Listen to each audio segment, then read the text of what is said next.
Dear students, today I'll explain you second chapter, The Sound of Music. And this chapter has two parts. The first one I'll be explaining you. Evelyn Glennie listens to sound without hearing it. Evelyn Glennie is a name of a girl and she listens to sound without hearing it. Now हम तो सुनते हैं लेकिन वो feel करती है sounds को. See, before you read, God may have taken her hearing, but He has given her back something extraordinary. भगवान ने उसकी सुनने की क्षमता छीन ली हो, लेकिन उसे कुछ इतना एक्स्ट्रा ऑर्डिनरी दिया था. What we hear, she feels. जो हम सुन सकते हैं वही चीज़ वो फील करती है. Far more deeply than any of us. और भी ज़्यादा गहराई से वो सुन सकती है म्यूज़िक को या साउंड्स को. That is why she expresses music so beautifully. इसीलिए वो अपना जो म्यूज़िक प्रेजेंटेशंस वगैरह देती है तो वो बहुत ही ब्यूटीफुल मैनर में देती है. Now read the following account of a person who fought against a physical disability and made her life a success story. ये स्टोरी एक पर्सन की है जो कि फिजिकली डिसेबल पर्सन थी. वो लड़की सुन नहीं सकती थी और कैसे उसने स्ट्रगल किया अपनी लाइफ में और अपनी एक सक्सेस स्टोरी बनाई है लाइफ में. Now the lesson starts here. Rush hour crowds jostle for position on the underground train platform. Situation क्या है? स्टेशन की है, रेलवे स्टेशन की.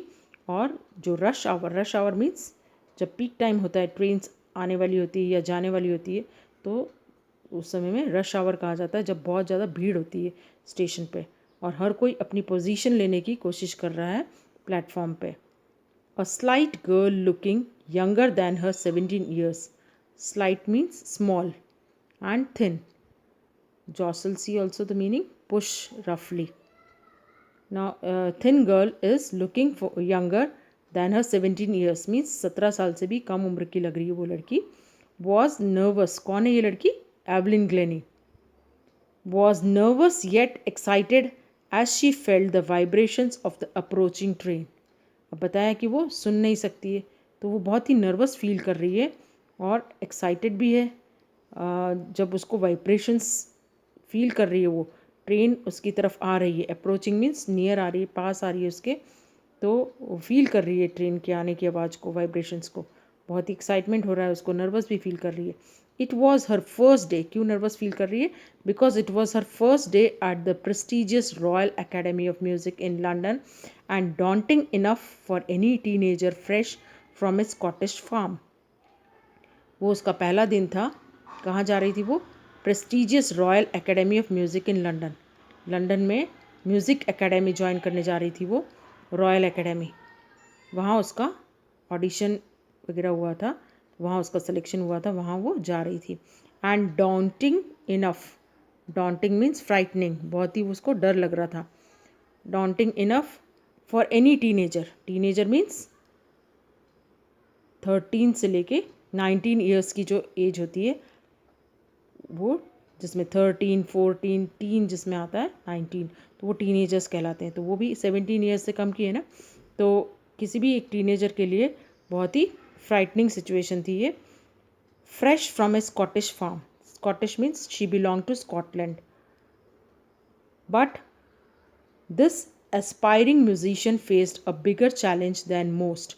और ये aspiring see the meaning a person who wants to be a musician. और उसकी इच्छा थी वो एक म्यूजिशियन बने. तो ये एक एस्पायरिंग म्यूजिशियन थी और उसको बहुत ही बड़ा चैलेंज फेस करना पड़ा. She was profoundly deep.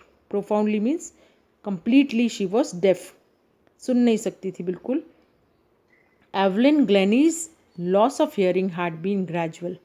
और एवलिन का जो ये सुनने की क्षमता जो थी वो धीरे धीरे उसकी चली गई थी. मीन्स जब उसका जन्म हुआ तब तक तो वो सुन सकती थी और आगे आप देखेंगे कि और भी वो 10-11 साल तक सुन सकती थी और बाद में उसका धीरे धीरे लॉस हुआ था. Her mother remembers noticing something was wrong when the 8-year-old Evelyn was waiting to play the piano. और उसकी मदर को याद है, उसने नोटिस किया कि कुछ तो गड़बड़ हुआ है कि जब ये 8 साल की बच्ची Evelyn when she was of 8 years और पियानो बजाने के लिए वो वेट कर रही है। They called her name and she didn't move, और मदर ने उसका नाम बुलाया लेकिन उसने सुना ही नहीं है, मूव ही नहीं किया। I suddenly realise she hadn't heard, और मदर को तब रियलाइज़ हुआ कि इसने सुना ही नहीं है। Says Isabel Glennie. Isabel Glennie कौन है? मदर का नाम है। For quite a while Evelyn manage to conceal her growing deafness.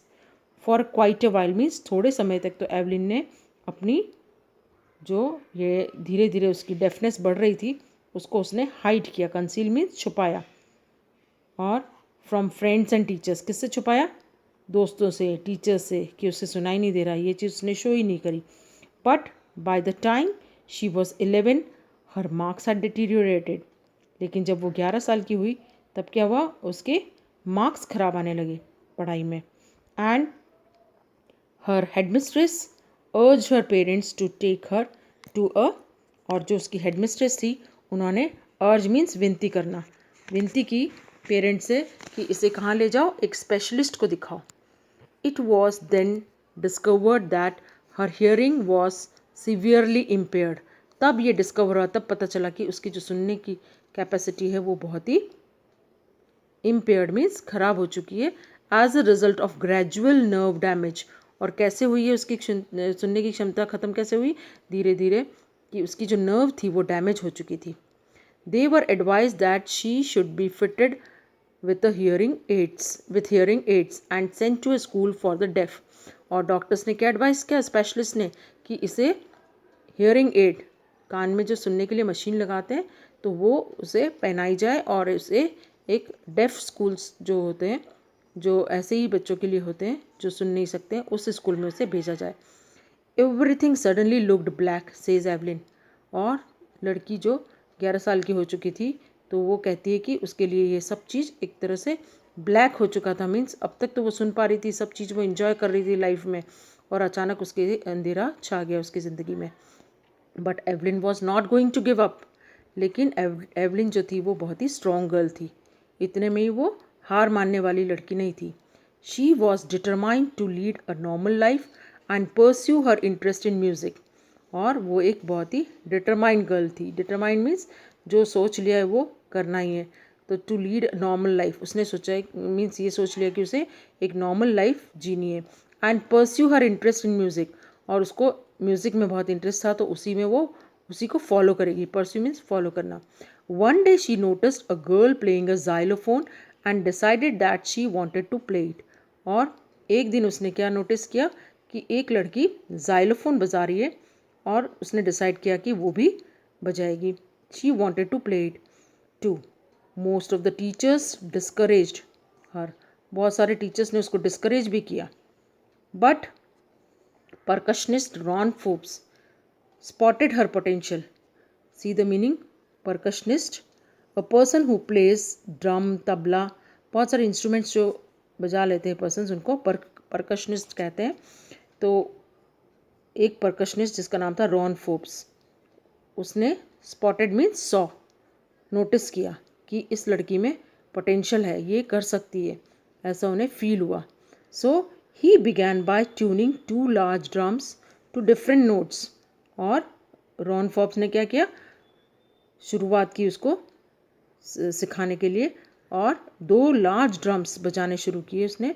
Different notes, अलग अलग नोट्स उस पर बजाने लगे। नोट्स मीन्स जो म्यूज़िक में नोट्स बोला जाता है, रिदम वगैरह, तो वो अलग अलग रिदम उस पर 2 अलग अलग ड्रम से बजाने शुरू किए। Don't listen through your ears he would say, try to sense it some other way says Evelyn.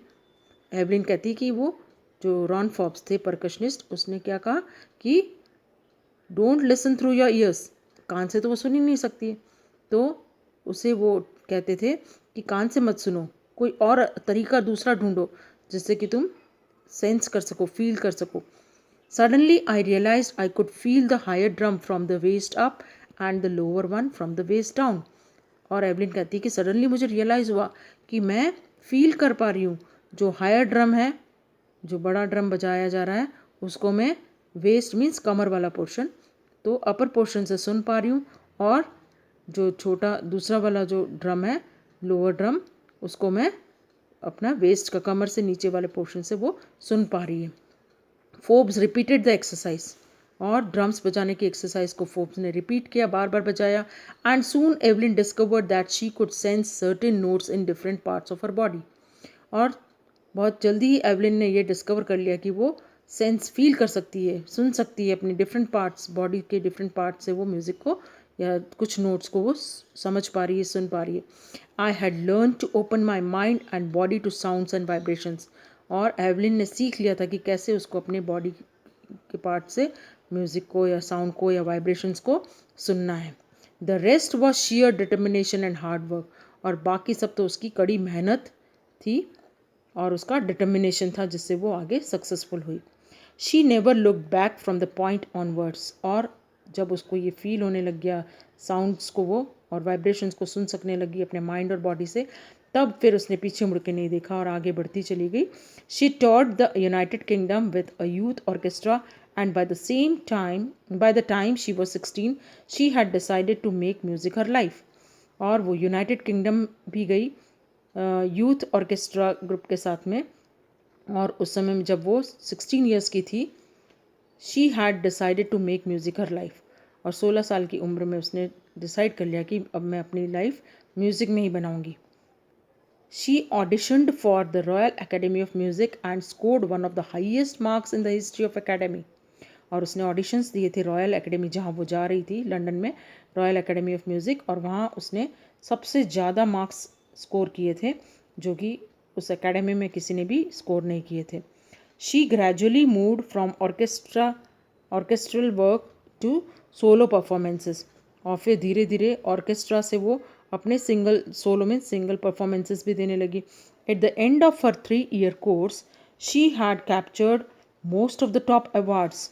और जो रॉयल एकेडमी में कोर्स था वो 3 साल का था, तो उसके एंड तक तो उसने बहुत सारे जो भी टॉप अवार्ड्स दिए जाते थे वो उसी ने जीत लिए थे. And for all this Evelyn won't accept any hint of heroic achievement. और इन सब के लिए एवलिन कहती है कि कोई हीरोइक अचीवमेंट नहीं था उसके लिए. सब क्या था ये, इफ़ यू वर्क हार्ड. वो कहती है कि if you work hard and know where you are going you will get there. अगर आप कड़ी मेहनत करते हैं और आपको पता है कि आपको जाना कहाँ है, अगर आपको अपना लक्ष्य मालूम है तो आप वहाँ पहुँच ही जाएंगे.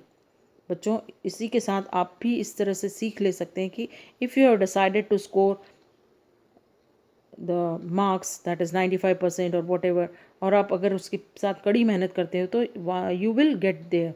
अगर आपने डिटरमाइन कर लिया है means you have to work hard for that. And she got right to the top. और हार्ड वर्क से वो टॉप लेवल तक पहुंच गई. The world's most sought after multi percussionist with the mastery of some 1,000 instruments and hectic international schedule. और उसने बहुत सारे अवार्ड जीत लिए थे और क्या बन गई थी, मल्टी परकशनिस्ट. मीन्स बहुत सारे इंस्ट्रूमेंट्स वो बजा सकती थी, मास्टरी हो गई थी उसकी, 1000s ऑफ इंस्ट्रूमेंट्स वो बजा सकती थी. And hectic international schedule. और उसका जो रूटीन था रोज का, इंटरनेशनल लेवल पे वो अपने परफॉर्मेंसेस देने के लिए जाती रहती थी कंटिन्यूसली. वो बहुत बिजी रहती थी, उसका स्केड्यूल बहुत ही हैक्टिक था. हैक्टिक मीन्स उसको रिलैक्स ही नहीं था, कंटिन्यूस उसके परफॉर्मेंसेस चलते रहते थे आगे से आगे. It was intriguing to watch Evelyn function so effortlessly without hearing. और intriguing, see the meaning, fascinating and curious. Means किसी पर्सन को आप देख रहे हो जो सुन नहीं सक रहा है और वो इतना एफर्टलेसली बिना किसी रुकावट के वो बजा रही है इंस्ट्रूमेंट्स, तो बहुत ही फैसिनेटिंग लगता था, अट्रैक्टिव लगता था. इन are 2-hour discussion she never missed a word. और 2 घंटे का जो डिस्कशन हुआ ऑथर का उसके साथ में, उसमें उसने एक भी वर्ड को मिस नहीं किया. और क्या कहती है, men with bushy beards give me trouble, she laughed. और ये कह के वो हंस रही है कि men with bushy beards give me trouble. Means जिन लोगों की बहुत घनी दाढ़ी होती है उससे उसको बहुत ट्रबल होती है. बिकॉज क्योंकि वो सुनती कैसे है, लोगों के चेहरे के एक्सप्रेशंस देख के समझती थी कि वो क्या कह रहे हैं. और लिपसिंग, वो लिप से समझती थी. तो जो बुशी बियर्ड्स वाले लोग हैं जिनकी दाढ़ी ज़्यादा है तो वो उसको एक्सप्रेशंस उसको साफ दिखाई नहीं देते थे, तो उसको ट्रबल होती थी और ये कह के वो हंस रही है. It is not just watching the lips, it's the whole face. और कह रही है कि समझती कैसे सामने वाला क्या बोल रहा है, वो उसके लिप्स को वॉच करके. और कह रही है कि खाली लिप से नहीं, पूरा फेस वॉच करके वो समझती है. And specially the eyes. She speaks flawlessly. और जो वो बात करती है तो फ्लॉलेस, कोई रुक रुक के बात नहीं करती है, वो फ्लॉलेसली बोलती है विथ अ स्कॉटिश लिल्ट. और स्कॉटलैंड से बिलोंग करती थी तो उसकी जो बोलने का लहजा है वो स्कॉटलैंड से ही बिलोंग करता है, उसकी लैंग्वेज उसी तरह की है. My speech is clear because I could hair till I was 11. और एवलिन कहती है कि मेरी जो स्पीच है वो एकदम क्लियर है क्योंकि वो 11 ईयर्स तक तो सुन ही सकती थी, इसलिए उसको सब कुछ पता है कि लैंग्वेज कैसी उसको बोलनी है या कैसी सामने वाले को जवाब देना है. She says but that doesn't explain how she manage to learn French and master basic Japanese. और मीन्स स्कॉटिश लैंग्वेज तो बोल ही रही है और साथ में उसने फ्रेंच लैंग्वेज भी सीख ली है और जैपनीज़ भी, बेसिक जैपनीज़ भी उसने लर्न कर लिए, सीख ली है. Now this much only I am explaining you today. Next I will explain you in another video. I am giving you question answers and you have to solve it in your copy.